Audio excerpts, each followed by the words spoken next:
two, one, two. Welcome to the Clarinet Ninja Podcast. My name is Jay Hassler. As always, I'm doing my best to bring you the finest in clarinet education and entertainment. Playing us in today, as he often does, is Mr. James Standifer. If you like what you hear, check out James's website. I'll leave it in the show notes. I'll leave it in the links. Fantastic. You won't be sorry you did.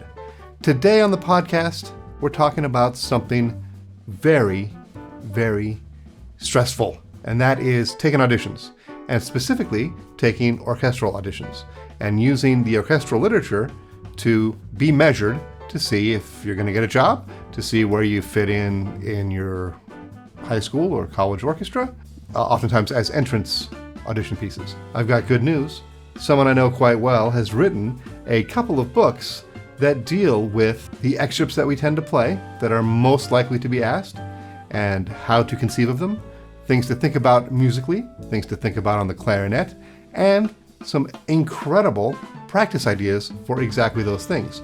And his name is Dr. Ben Barron, and he is joining me today. We're going to talk about a lot of things, general clarinet, but mostly about audition material, audition preparation, and how to find your very, very best playing when it comes to that moment you're sitting on stage or in the audition room and you're on. How do you get your best playing there? I've got a question for you. What excerpt is most stressful for you? Or which one's your most favorite? What about that process freaks you out or charges you up? While you're thinking about that, leave a comment. If you're watching on YouTube, leave a comment, like, subscribe, do all of that. If you're listening in podcast world, would you subscribe? Maybe rate us? 5 stars would be nice, because that would really, really help accomplish my goal of getting this out to as many people as can possibly hear it. Last thing, if you're an adult clarinet player and you want to learn the clarinet at a faster rate with a higher rate of success, check out the Clarinet Ninja Dojo. It is there for you. Check out my free refresher course online if you'd like.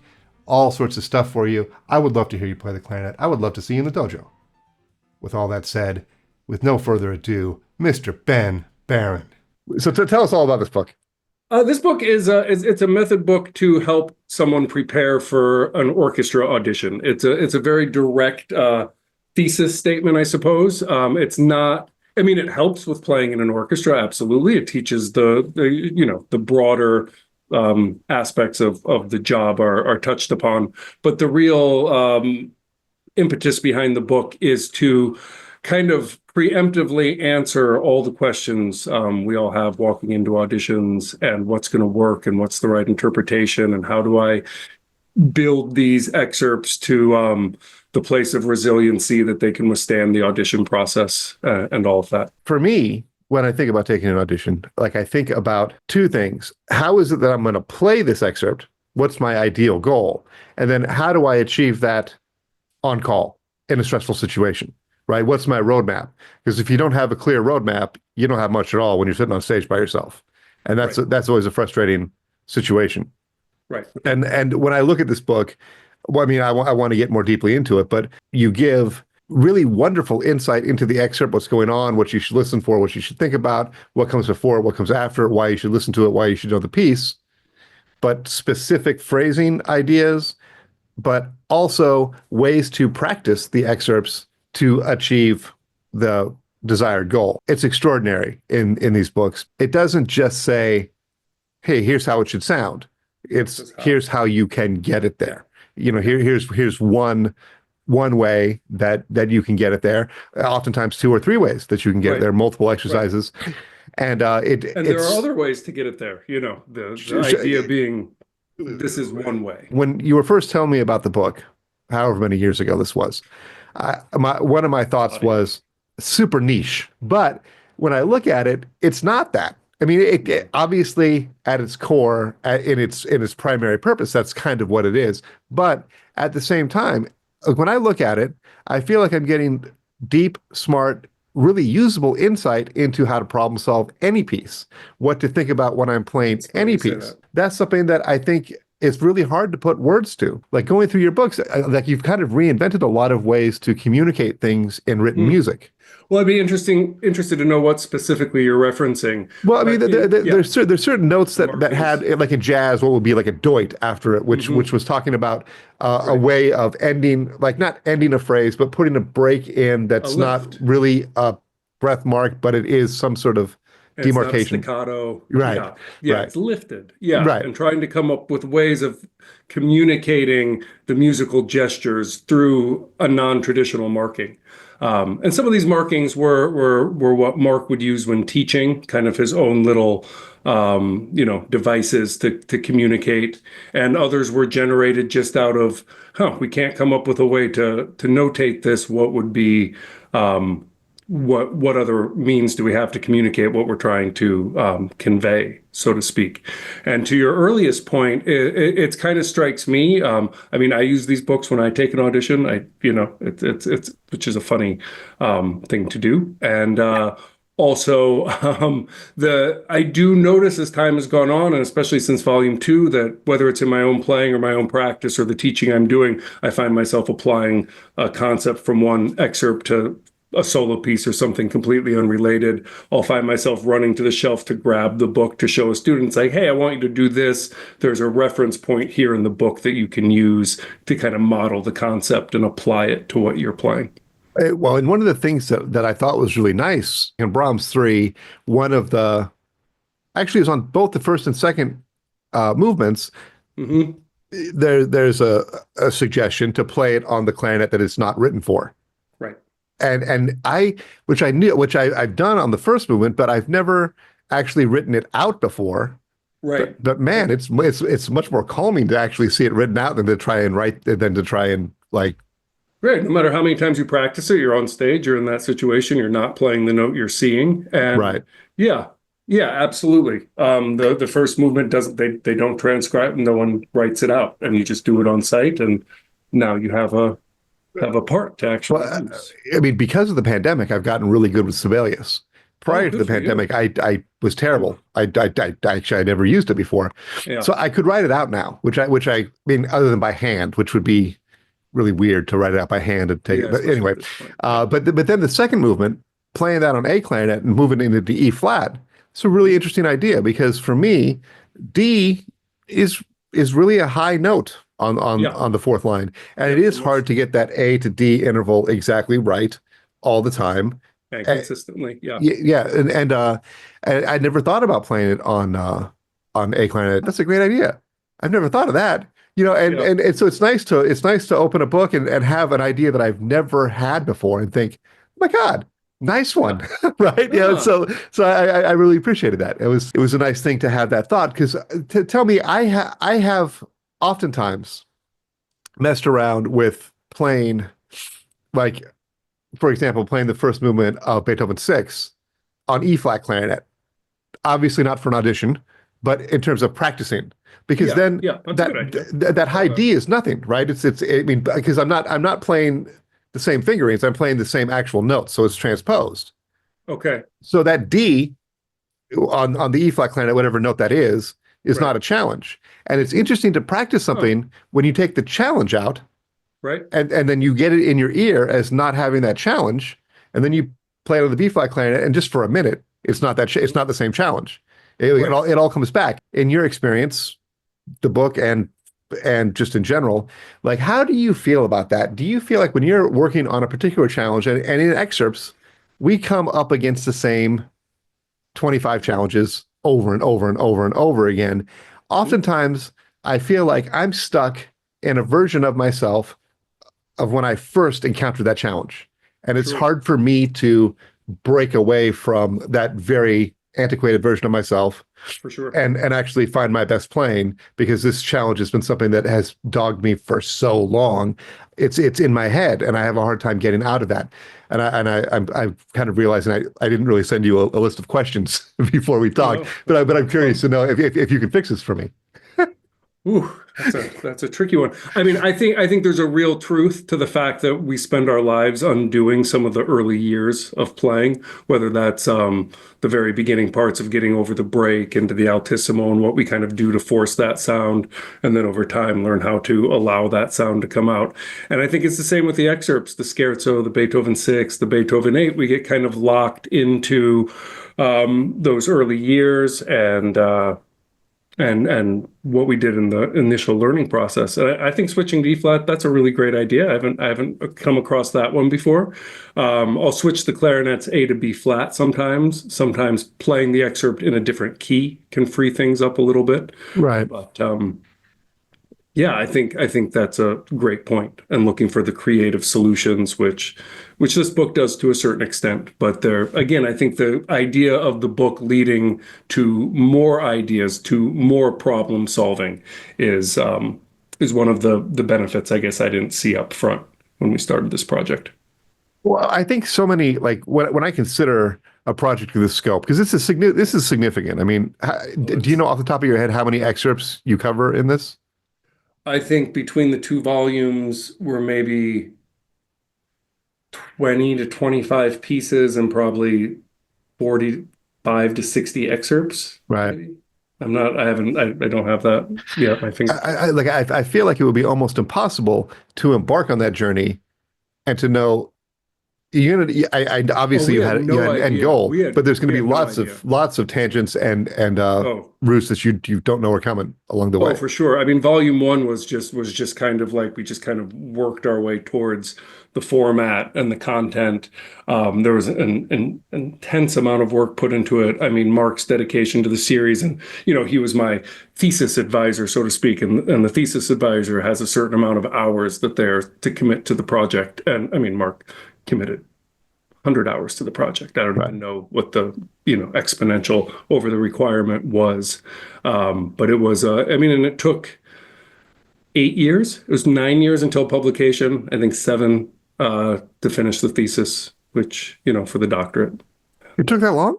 Oh, it took a long time. I mean, it wasn't constant work. I mean, I think you're referencing a particular spring in my life where Manhattan School of Music told me I had to finish my thesis by the end of the year. They said my time was up. And the other slightly funny and needling aspect of that too is it took me so long to complete the doctorate that in the meantime they released their dissertation requirement. And this was told to me in the fall. I think it was 2000, probably 2011. I think I finished it in spring of 2012. And again, and I was told that like you don't actually have to do this, but if you are going to do it, it's now. And so I put the clarinet away as much as I ever have and just got to finalizing the book. I mean, a lot of the ideas were on recordings or on sketches, but then actually putting it into something that could qualify as a dissertation and eventually be published was very consuming over a 3 or 4 month span. Well, yeah, that must have been the time because it was. Yeah. I mean, it was almost one of those things where I would think to myself, maybe I should check it with Ben. He hasn't asked me to sub for him tomorrow. Yeah. I was like, oh yeah, thank you. I forgot tomorrow. Yeah. Weekend got away from me. Yeah. It's probably the least amount of practicing I've ever done in a 3 or 4 month stretch. No, that was intense, and that checks out in terms of what year it was. Now, in terms of the second book, did you work with Mark on that one as well? Oh yeah. Yeah. Oh, yeah. Man, that was not a part of your dissertation. That was just No. yeah. No, this became a bigger project than just the dissertation. And we'd always planned on doing a volume two. And in the meantime, Mark moved to Houston, which made getting together a little more challenging. We had all these thoughts of doing it. Do some here, we'll do some there, go down for a weekend. I mean, not that you can knock this out in a weekend. And this went on for years. Oh, we should do volume two. We should do volume two because the volume one came out in 2014, and there just was no time to do it. And then, the pandemic hits, and all of a sudden, both of us are doing our teaching online, and kind of strikes me that wait a minute, if I'm teaching online, we can probably get together and play excerpts for each other and write this volume. And selfishly, it was a way for me to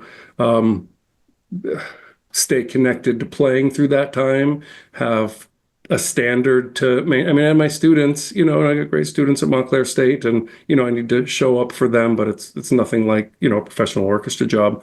And having that, you know, Mark and I met once, twice a week, you know, sometimes a couple weeks would go by, and I mean, it was great to get to be with him and spend that time during such a difficult stretch, and it was also great for my playing. When I look at these books and like I'm able to look at them and recognize, man, this is really, really great stuff. I'm able to disassociate the fact that I know you and be able to look at it and say, this is something great. Because when I think about books about like, you know, some of the Bernard books had some idea of here are the excerpts and some small markings on how to play them. Like the Peter Hadcock book has some good ideas about how to play the E-flat clarinet.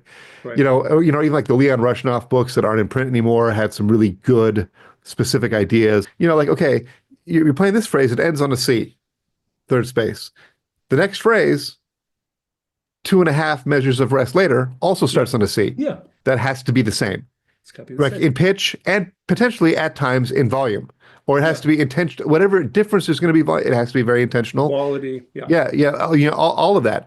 And that's something that is very clearly outlined in your book. And I love that there's the sort of practice part and there's an audition part. Right. There's and then there's the actual like reprint of the real part. There's ways to look at it and experience it differently. And Like that. also, I think it gives the person looking at it an opportunity to transform themselves so that they're able to see all the good ideas that you're talking about in a part that doesn't actually have those laid out as kindly as you do. I'm curious to know was there an excerpt that you found things that you never thought about before, or which excerpt, when you got done examining it and working with it, did you feel like, oh my God, I got a lot out of that? Man, that's a very good question. I mean, I think Mendelssohn's Scherzo, I really love that one, the detail of the exercises. And what's funny too is like I'll teach that to my students now, and I'll be like, I had to do all this by ear. You have this written out for you. I mean, Mark would just tell me to displace the eighth note by one beat and have the metronome tick, but we've written it out for you. That's really genius because it changes where the accent is, which changes your experience of playing it, which differentiates it enough to actually have a different experience. Let me tell you what annoyed me about reading your book is that I saw that and I thought, I do that with so many other pieces. Why did I never do it with that one? Yeah. Well, even when you said the E-flat clarinet on Beethoven, I was like, why haven't I done that?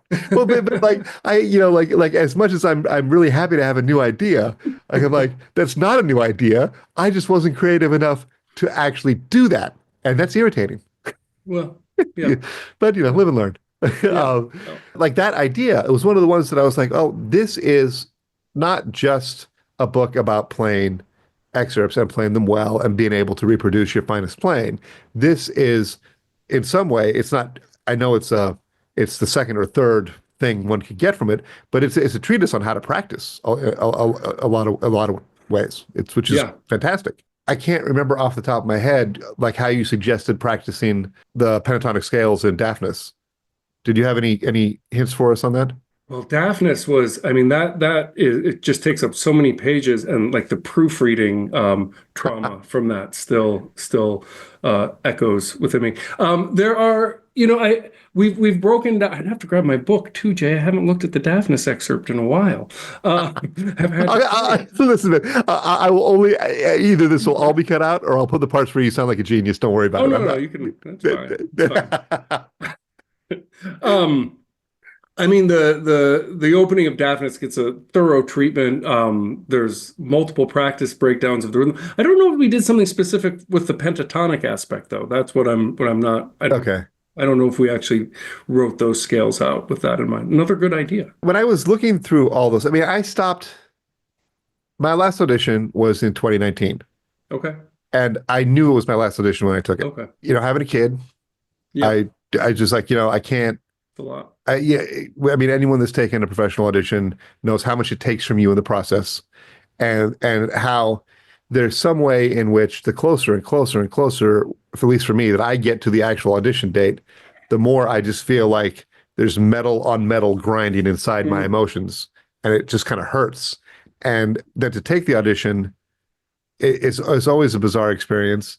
And I was Yeah, just like, I don't want to do this anymore. Like that's this fair. isn't for me. And I came really close in a number of auditions, but also I was only taking auditions that would be a real upgrade in my life that I would ask my Right, family to move for, which takes a lot right. of auditions Absolutely. out of the equation. Yeah, your And life gets to a place where certain jobs just are no longer viable. yeah, right. I can't ask everyone to go move to some place where I would also have to work at Starbucks in order to sustain. Yeah. So that's just the reality of the situation.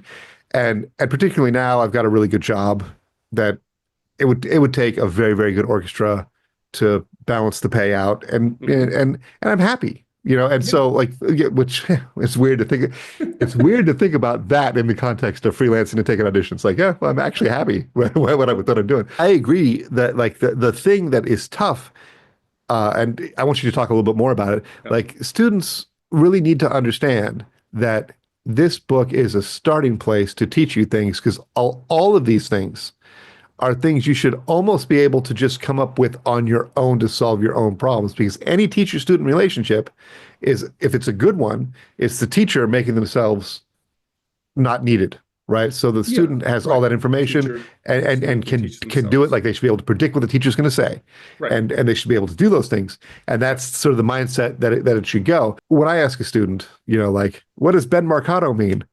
And they say, I don't know.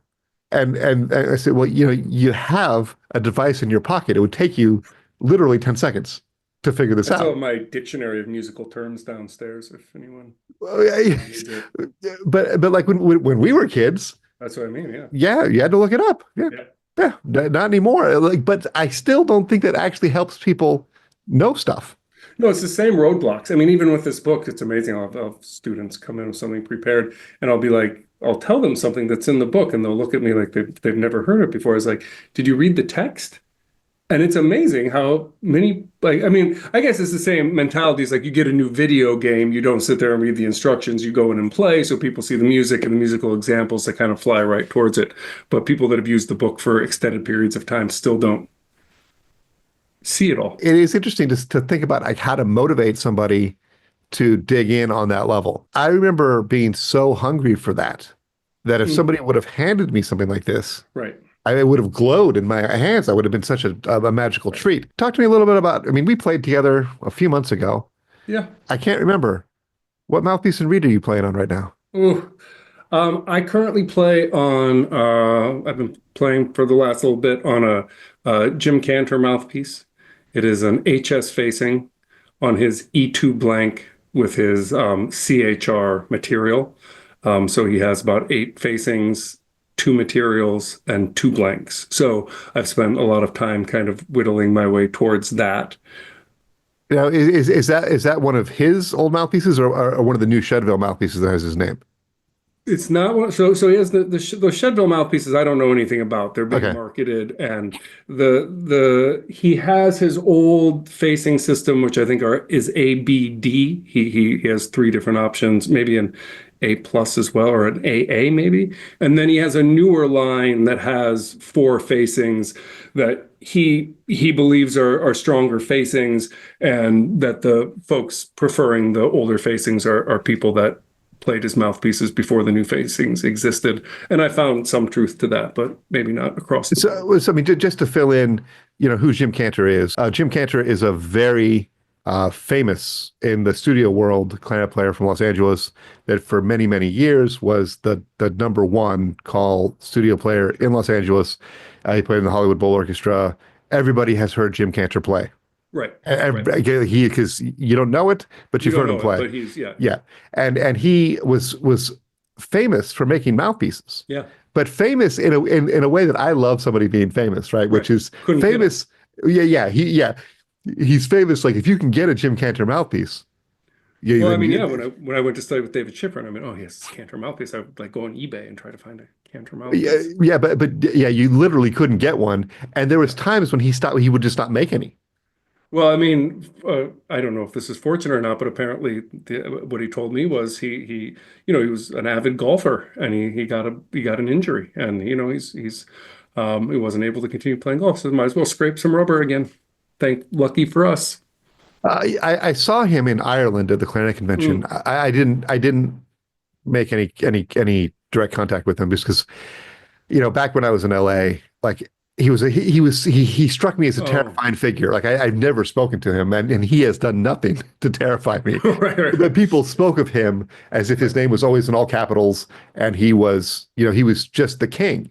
Sure. And so like I was always afraid of him in a Yep. way that was out of respect, not Hmm. because he did anything wrong. He's probably the nicest person in the world, but the Very the sweet. the mouthpieces were definitely lore at that point Yep. because some people Yep. had them, but you couldn't just like say, "Hey Jim, can you make me a mouthpiece?" Because the answer oftentimes wasn't yes Yeah. at the time. Yep.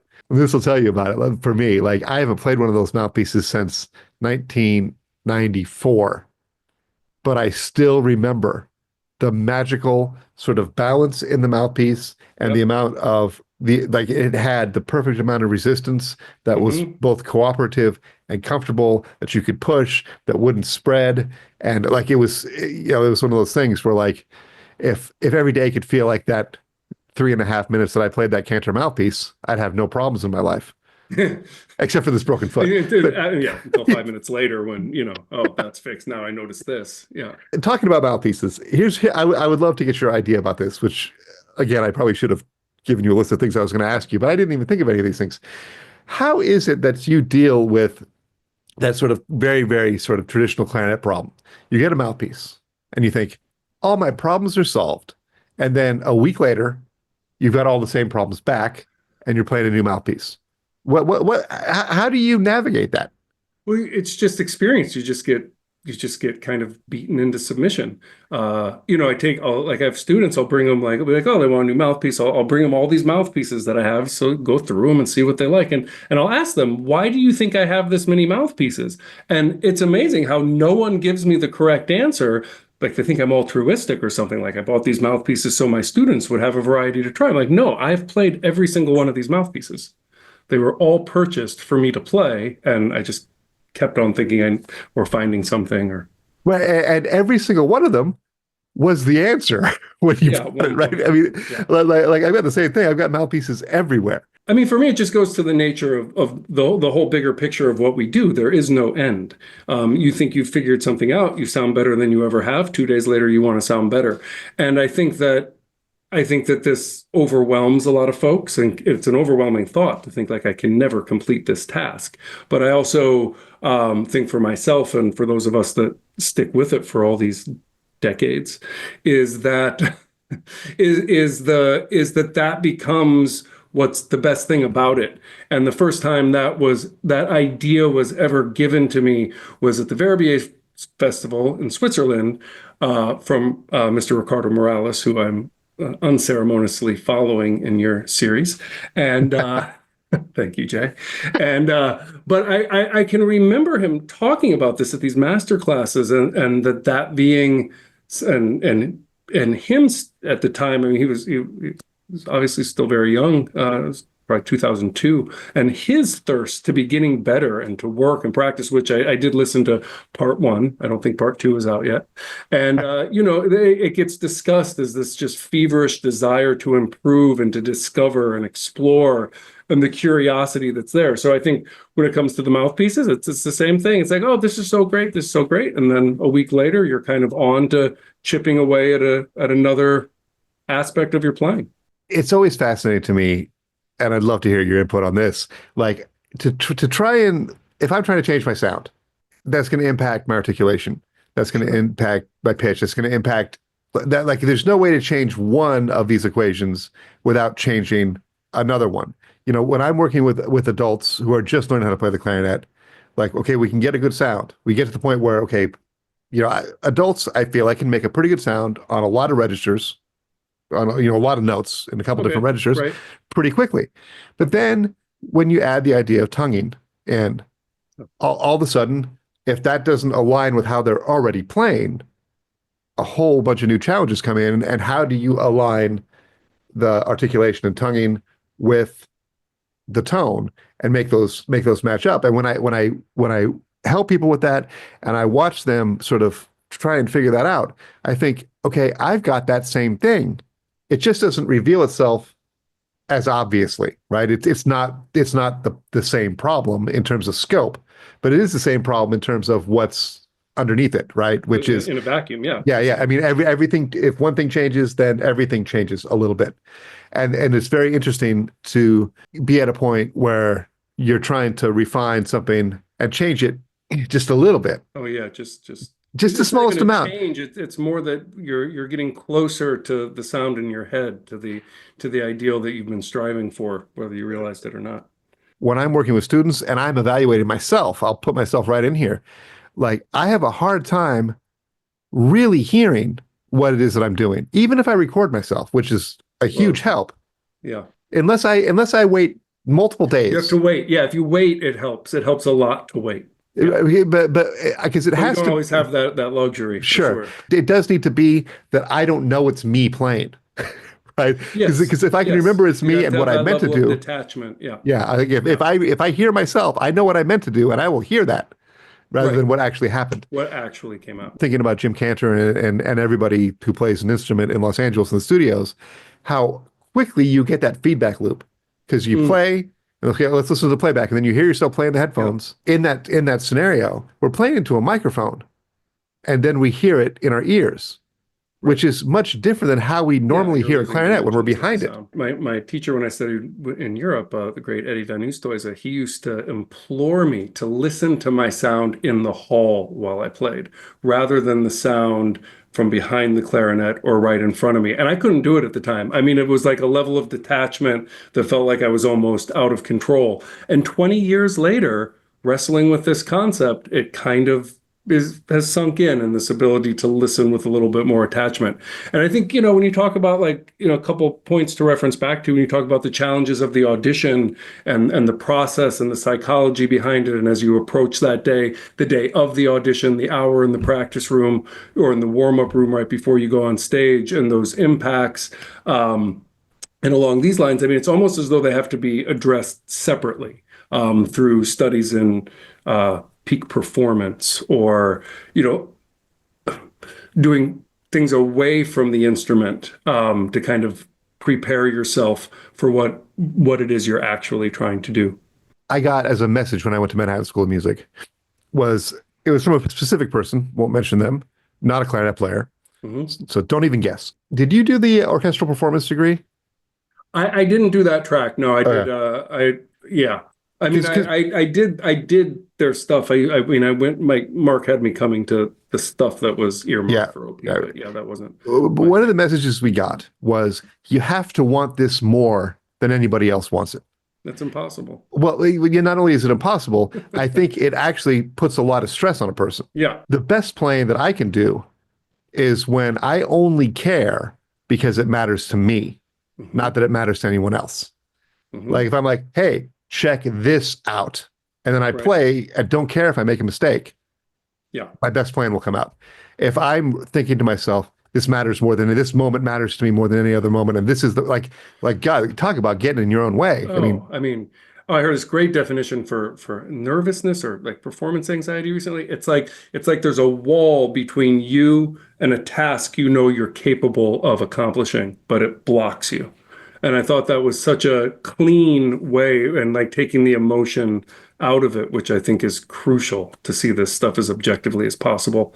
right, Was a yeah, very useful metaphor. I mean, I think what you're referencing is common to the human experience. And I think that if you're not having those emotions in a setting like that, or those feelings, then maybe you don't quite get it, or maybe you're just, you know, you just are built a little bit differently. But I do think, Sharon Sparrow's book, I don't know if you're familiar, it's called 6 Weeks to Finals. She's flutist in the Detroit Symphony. This book is fairly brilliant. It's not very long, and she talks about your division of time as you prepare. And she's like, most people, in this endeavor are spending 90% of the time they're devoting to this, practicing their instrument, like instrument in their mouth, practicing shedding. And her point was, you should only spend 1/3 of your time practicing, you should spend 1/3 of your time doing mock auditions, which is playing the instrument, of course, Sure. but not in a, self, evaluatory, you're not sitting there nitpicking and stopping and, practicing as you go. And then 1/3 of your time is on the mental preparation. And, when I read this, I was like, wow, that totally nails what I do. I sit and I just practice over and over again. And I really try to just drill and prove to myself, I can play this passage 5 times in a row without missing. And so now I've built the trust to be able to do it. But then you get into the moment, you're in that cattle call room, you're walking out onto stage, and really being able to visualize those moments and the time it takes to really prepare yourself mentally to do that it was a very eye-opening breakdown of my time to read. And of course, at the time, I didn't think it was realistic, but 10 years after reading the book, it resonates with me. Like if you're doing a mock audition, you're practicing an outcome-based thing. Like, I want to have this outcome. I'm going to play this. And you're not thinking backwards of what happened. But not outcome in terms of results. We're talking outcome in terms of what you want it to sound like, yes. Which is an important. Yeah, an important. Yes, Yeah. That's a very important distinction. Thank you. Yeah. But like when we're practicing, we're always kind of thinking about, oh, what just happened, rather than, I mean, not that that's all we're thinking about, but we're evaluating as we're playing. Well, that's a loaded word too. Evaluating. I mean, evaluation is a left-brained activity, and creation is a right-brained activity. So if you are really creating, you actually can't evaluate. And if you are evaluating yourself, you are not purely creating. And I think that I don't think any of us can listen to ourselves without any level of evaluation, but I think that understanding is helpful. I think so. I think that's actually very concisely said. I don't think I've ever said anything so smart in so few words. Well done. That was part of the problem with auditioning, was it's not the same experience as playing it over and over, or your second try or third try or fourth try when you're practicing. Those are irrelevant to the audition, right? It's what happened on the first time. Irrelevant. Yeah. I mean, you're in that room, you're hearing someone knock the crap out of the excerpt. You don't know what they're going to do on stage. You don't know if they have that follow through, but you think they do because they're not you. Yeah, right. Andy Labey always used to say, like, I'm going to take a door to my audition, because if when you hear someone through the door, they always sound really great. Yeah. It's a nice little filter. That's really, really hard to get away from. I mean, and for sure, the community. That is mental strength. Like, I mean, it's just real mental strength to be able to withstand that. I'm a bit of a delicate flower to be in a community. I don't think that's it. I mean, I think part of it is the educate. It's a research field. Could you encapsulate, like, it doesn't really necessarily have to be like the 3 most important things about taking an audition when it comes to preparing the music, but what are some things that in preparing these books that you would say came back over and over and over, some ideas that we can take away as general ideas, and to highlight what's in the book that are things that popped up in multiple excerpts, or ideas that would take us in our preparation that would be a through line. Does that question even make sense? It does. I mean, it's always hard for me to pinpoint one thing. I mean, my kids are always asking me, "What's my favorite this? What's the one thing?" It's like I can't do it. I can't pick out one thing. I mean, I think for me, it's a lot of the phrasing cues. As I just need to look at a page of the book to kind of jog forth, because there's so much similarity. So I opened up to the second movement of Mozart, the audition part, and it's so hard to teach phrasing. It's so hard to, and especially without interacting with a player, to demonstrate or to sing for them. And I think that the variety of markings, from using the numbering system, Philadelphia system of numbering phrases, from the dashed slurs to the lift markings you referenced, and accompanied by some maybe light instruction verbally or references within the text. I think that's what's probably hardest to communicate through this medium, and I think it's kind of worked, and it's working for other instrumentalists. With the violin book out, we got a couple flute books coming soon, and it seems to kind of hold. One of the things that I thought was really interesting as I looked at the music and I looked at the suggestions, I thought a lot about, I hear that in recordings, that I never could actually say Right. what it was. What it was. But I heard this phrasing. Hmm. This is the way. I mean, like, you know, particularly with like the Mozart concerto, there's ways in which people tend to play that, right? And there's probably less differentiation in that than a lot of the things that we play. Although it's still at the same time super revealing, right? It's that's a weird. Right. Well, that's the subtlety, and you have to, yeah, you have to be seeing it. I was thinking of one particular passage, you know, like very close to the end of the exposition where it goes up to that high C, like Hmm. four times, I think, 3 or 4 times. Hmm. And you studied with Wenzel Fuchs, right? Yeah, I Yeah, did. yeah. I remember hearing him talk about it, and I Mm, remember him playing it at the Denver Clarinet conference, okay. and then I was like, aha. Aha! There it Right. is. There it is. Putting it together. Ben just wrote that down. It's very nice. Oh, Which isn't to say that like you just took his ideas and wrote them down, but I could make the connection of this point to that point to that point to that point, but then also have an awakening in me of being able to see and hear and experience and talk about right. this music much more specifically. So that's the part of it that really was striking to me. I really care about teaching. I care about how I say things. I care Yeah. about all this stuff, and I know you do too. And I'm not trying to say I think I'm better than everybody else, but I kind of do. And reading your book, I was like, this is better than me. I'm glad I know this person and I'm friends with this person. It makes it much easier for me to deal with. To talk about that jealousy thing of like, I go, no, I'm not jealous. I'm willing to say like, I'm glad I have these books so that I can say these things and pretend it's my idea. Really. Well, well, I mean, which is great. Yeah, own it. Absolutely. And I mean I mean, Mark had his own set of motivations for why he wanted to devote to these books so much. And one of them was for the teachers out there. All the teachers teaching other players to take an audition or to learn these excerpts, and how elusive it is to put your finger on this knowledge. And it's funny. You talk about being able to convey these concepts that are so hard to put words to. And I remember when I was becoming very serious as a young student and getting noticed a little bit more and being asked to come to more concerts. What disarmed me most was being asked to say something intelligent about the music I had heard and feeling as though I had the words to do so. And in David McGill's genius book, Sound and Motion, A good one. um, Yeah. he talks about, he says, writing about music is like dancing about architecture. Like, how would I dance to show what this room is? How can I write and talk about what I'm hearing and what the transcendent nature of music?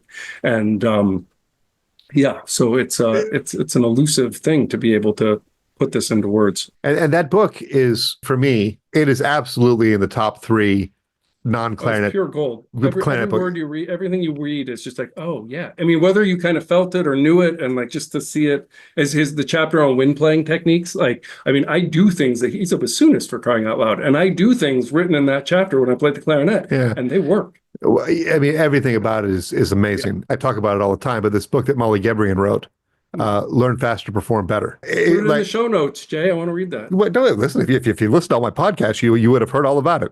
Uh, Check it out. There's 2 episodes with her, and okay. it's amazing. And yeah, and use my link. It's an affiliate link. I'll make 35 cents, and it won't Nice. cost you any extra money. That's right. Yeah. I didn't know where to click. But like, yeah, I mean, like those 2 books, and like Song and Wind, I would put those 3 books as not clarinet specific, but all super formative in what I do and what I think. Yeah. Molly's book, it resonated so much with the things I already thought and I already said Right. that Right. like I feel like I will start talking with words from that book as Sure. if they're mine very organically. You know, Right. which and There's I no feel difference in that, like taking something your teacher told you 15 years ago, and now you right. just say it and don't. I mean, I remember my teachers back then being like, "Oh, you won't remember who told you what when you're doing this," and I didn't Yeah. understand that at the time. Isn't that the truth? And I think that there's something about that that's clarinet specific and life specific, right? Is that there's Oh, parts of us that are who we are as people and as musicians, and it came from somewhere and somewhere powerful. I got no idea where a lot of it came from. I can get times of my life and periods of my life. I can kind of get it down to something, but I can't really quite figure it out. I know because of the magic of social media that there's flute books on the way. Are they yeah. on the way or are they out already? They are on the way. They apparently I don't know. Publishing's an interesting business. Tends to move at its own pace. Going to print on April 23rd means the book will be physically available in June, apparently. Okay. But then I for a couple reasons wanted the book known right now. I'm rebuilding my website that should be released probably right before this podcast is out. So check it out, Yeah. benjaminbarron.com. No, that will be in the show notes for sure. Oh, great. Yeah. Fantastic. No. Am So I there was just? that. There was something else. So I reached out to the publisher and I said, "Can we get they have a page on their website for all the books?" And it's kind of like, "Can you generate the pages so we can get a little buzz going about the books before they come out to boost sales?" And they'd already done it. It was already sitting there, pre-sale. So, Nice. yeah. Nice.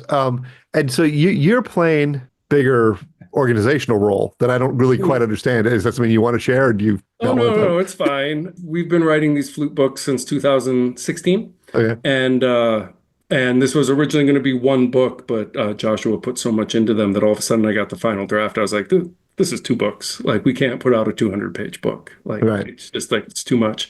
And so it's great. It took 8+ years, but we have 2 volumes now. My role is kind of everywhere. I'm the primary point person with the publisher. Um, we have to show how to write these books, and these are all very accomplished artists in their own right with their own fully formed concepts and approaches. And basically, the idea as we branch out to a series is you use the model of the book with your own content, so to speak. Right. And I think early on, I mean, I can remember Mark's reaction to this when I said it. I didn't fully understand it at the time because he didn't say I was wrong.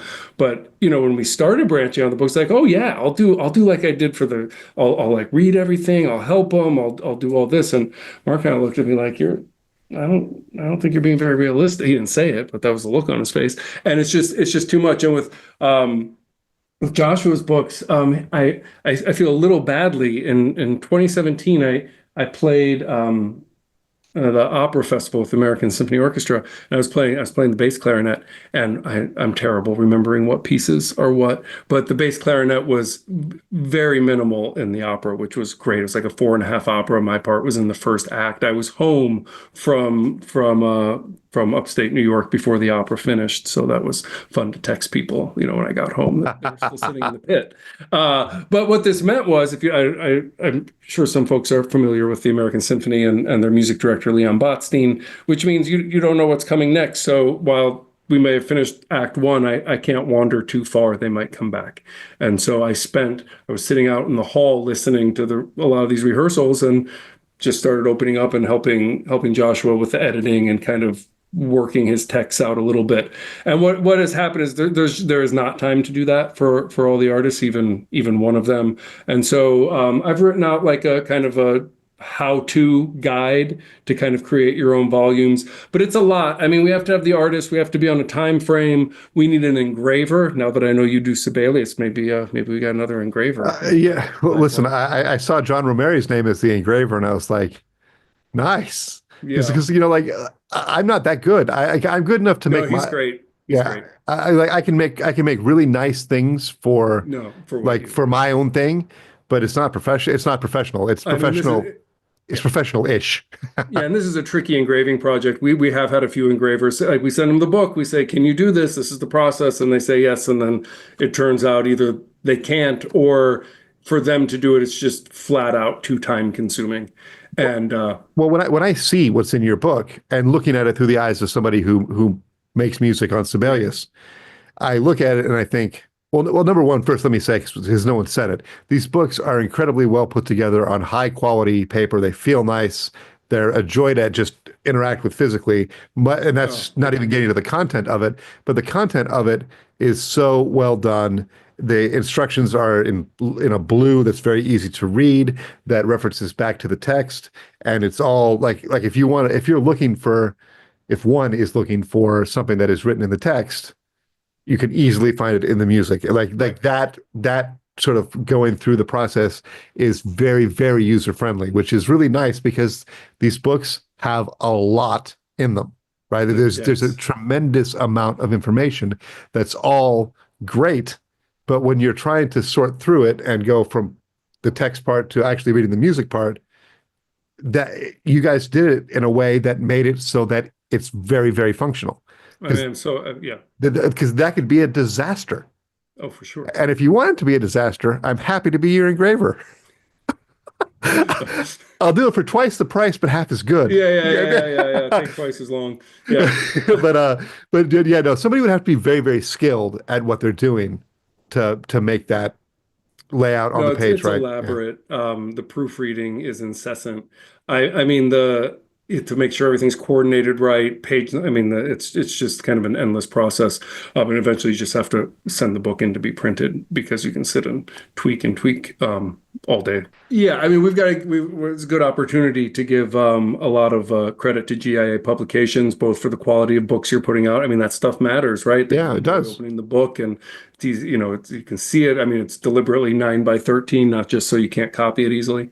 And the other the other thing that GIA has done is, they financially support us. They print the books and they send it to readers. And so for both volumes, we've sent this book out to 20 prominent people in the field. And some of them, skim it, say something nice, maybe write a testimonial, but we're always sure to have like 2 to 3 people that will read every word and will like play through every excerpt and do that. And on volume 2, we had so much great feedback, and it seemed like some people focused on one aspect of the book and other people in other places. But I mean, it's a necessary component to produce something that I think the quality stands up to scrutiny over the long period, and that's the system that's in place, that less than the work that went into creating it, if that makes sense. Yeah.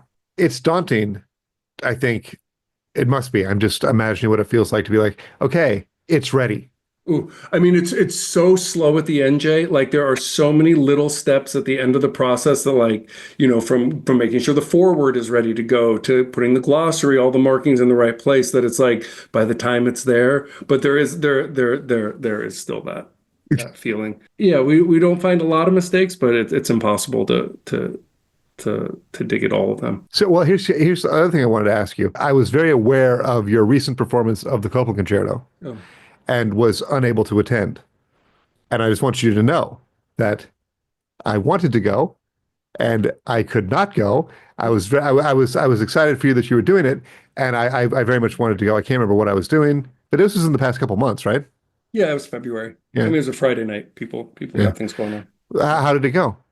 Oh, it was great. It was a really meaningful experience. That piece is so much, and I have to be like really honest. Like, I mean, I learned it as a student, and it's always a piece I wanted to revisit and kind of feel like I had really wrapped my head around. And it's just so much to do it. Even like through teaching it, I had a student last year win with it in the concerto competition. So that was, I teach it, but to get right in there and play it, and I didn't perform it from memory.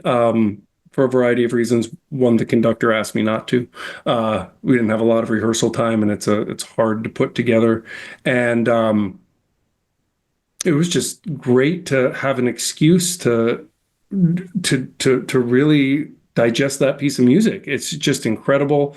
I mean, as we all know, all the clarinet players listening, but to have a reason to listen to every Copland recording out there, and to get the score and just have it as part of my existence over a stretch of time. I think I gave my first performance of it like last November in a very, low pressure situation, and kind of kept doing that. And it was a really great experience. I did manage, don't tell anyone, but I did manage to get an actual video out of the dress rehearsal. Oh, And great. so I'll share that with you if you want to take a listen. Oh, I love it.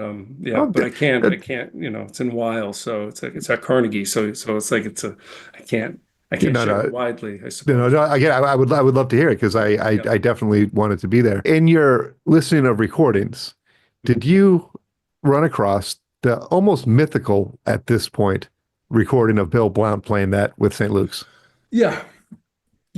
It's great, right? Yeah. And I knew Bill a little bit back in the day. Yeah. Yeah, No, he's a yeah, real yeah, talent.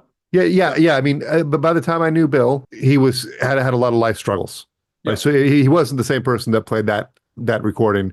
I mean, I Hmm. always felt like Bill was probably the best clarinet player that Mm, nobody's really heard of outside of New mm, York, right? I yeah. mean, I think he should have been a legendary figure in our field. Mm.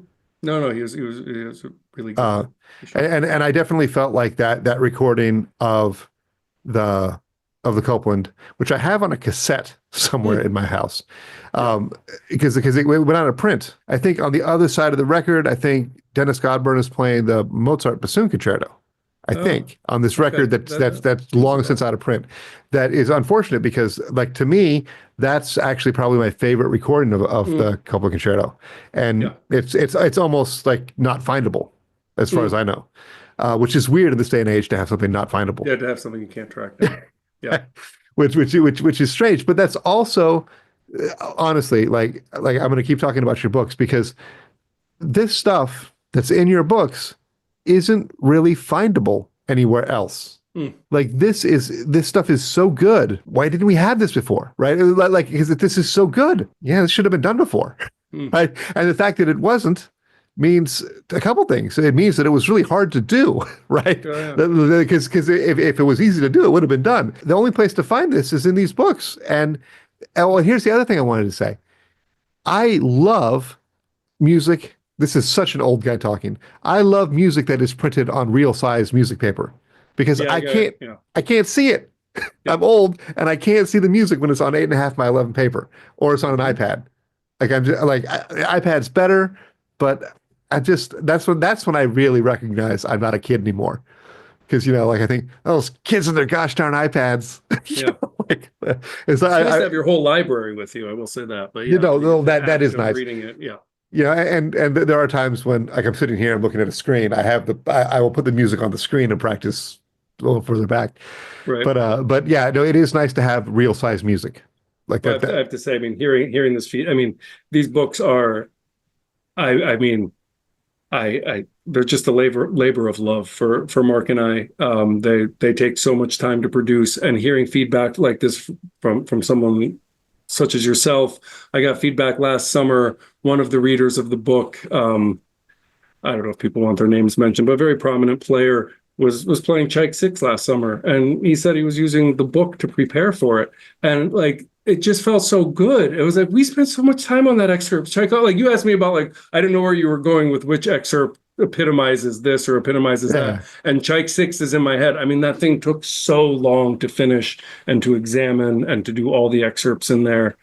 Scheherazade was similar, but I don't know, something about the Tchaikovsky that was just a big pill to swallow. And so hearing that feedback from people at the top of the field that are finding use out of it, it's just it really just means so much. I want to piggyback on that idea, but I also before I do that, I just want to say you mentioned Scheherazade.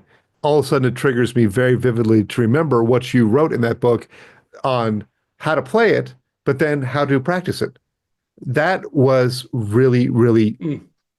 that was terrific, really terrific. And one of the things that like I always get lost in those. I'm always Yeah, like of I was course. like How many have spinning I out of done? control.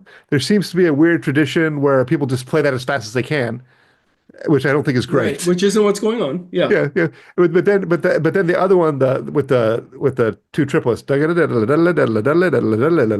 like reading why that's on a list. Right. Right, because It's like you important to talked know. about what's going to make you stand out when you play this, Hmm. and I think that that's one of the things that we talk about with a lot of the excerpts. Why is this on a list? Right. But then there's a lot of excerpts that aren't so much there's a real reason why they're on the list, but then the question becomes, what's going to set you apart when you play this one? Right? It's Hmm. not so much that this one's the tonguing one or this Hmm. one's the Right. It's the not counting one. obvious. Right. Right. Yeah, like Right. but here's what you're going to do in order to not sound like everybody else. Right. And I think that that's something that is really important. Pairing a book of this like stature, this is really high level stuff with a teacher, and it could be Yeah. there's lots of teachers that can Right. do it. I'm not to say okay, here's the idea of how you're going to stand out, but then most people are still not going to do it. They're still not going to stand out. They're going to think that they're going to do it. And I listen, I'm not, me too, right? Where like I think I'm doing the thing, but then I'm not actually doing the thing. And so I have a teacher say, yeah, okay, so that's when you're doing the thing. That thing you just did, that's the thing, right? To be able to have that sort of full circle. You can't learn music from a book. Well, you can't learn music from a book. But I do think that the discovery process of seeing it in a book, interfacing with it on your own terms, that isn't your teacher's idea. It's a different way of internalizing something and having access to it. You know, when I started making YouTube videos, it was really just for my students during the pandemic. Then I realized I like making videos, I like the recording, I like the editing, I like all this stuff. But then the problem was, the challenge is... Didn't you have like a short comedy career in there? Didn't you have like a brief stint in there? Well, that wasn't part. That wasn't part of my YouTube channel, but yeah. But you know, I'm an open mic veteran. You're designed for this. Yeah. So the thing was then, okay, so you're going to make a video about reeds. Who's this video for? Right? Is it for people who are just opening a reed case for their very first time in their life, or is this for people that know about reeds? Like, who is this for? Because there's so much... Who's watching? Right, and it could be anybody. Your audience is unknown. And that's the part about these books. You have an advantage over my situation in that this is for people who are looking to take professional auditions.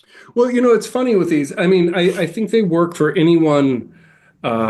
I mean, of course I do, right? But for anyone taking an audition, I think if you're a high school kid auditioning for a youth orchestra, and you got to play Beethoven and Shostakovich, like this is a resource. And if you're taking a college placement audition, or I agree, but I want to highlight one thing in that this is written for people taking a professional audition, which isn't to say other people can't get something from it. Sure. And I think one of the main things, you know, if you're talking about a high school kid or someone trying to get into college, one of the things that really comes from this book are what things should you think about, just in general, about playing the clarinet or about music, right? Because you're talking about them in the way that we talk about them as professional musicians.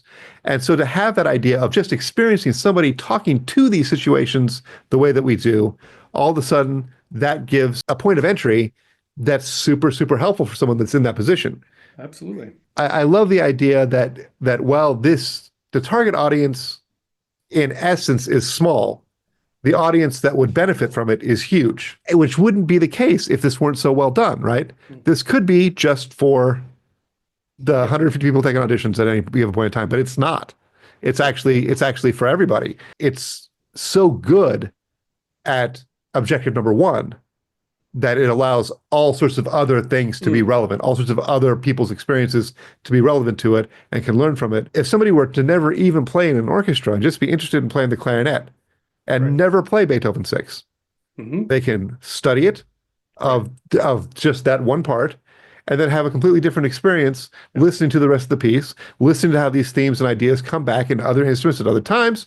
And so like actually just listening to Beethoven 6 becomes a much different thing because you've educated yourself through this point of entry, which is the clarinet part, and specifically these excerpts. So, I mean, I think even somebody who just plays the clarinet once a month could really find, if they are interested in classical music, a lot of really relevant things in these books. I'm still stand by my idea that you'll never find me in another audition, but I still will look at these for inspiration to practice other things. It helps organize my mind, right? And like there's a very calming feeling when I read it and when I look at it because everything is so organized. The chaos of the chaos settles. All right, Ben, thank you so much for being here, and I'm going to leave all the information about you, about your books in the show notes, in the description, so everybody can get all of the Ben Barron they could possibly want. Oh, well, there might be a cap to that pretty early, but but I appreciate this, Jay. It's really great to sit down and talk with you, and I appreciate all your kind words and how thoroughly you've looked at the books, and it's just great to hear of someone, you know, of your caliber that's really benefiting from what's inside of them. Well, I mean, listen, I benefit twice because I benefit from the work that you did and reading these books now. But let's be honest, I probably made a couple $1,000s subbing for you when you were writing for these books. So I got paid on the front end and I get the benefit on the back end. It's amazing. Yeah. You've situated well. All right, man. I'll see you next time. All right. Thanks, Jay. All right. So there you have it. some incredible information from a real expert. I can't tell you, I mean, everything I said there, I was gushing about this book because it is that great. So go ahead and check it out. There's links for everything we talked about during this episode in the show notes, in the description. Please, and if you haven't, tell me which excerpt is your favorite. Tell me which excerpt is your least favorite. Thank you for being here. Please tell the world. I want everyone to know about the Clarinet Ninja podcast if they like the clarinet. I believe these conversations are going to be fun for everybody.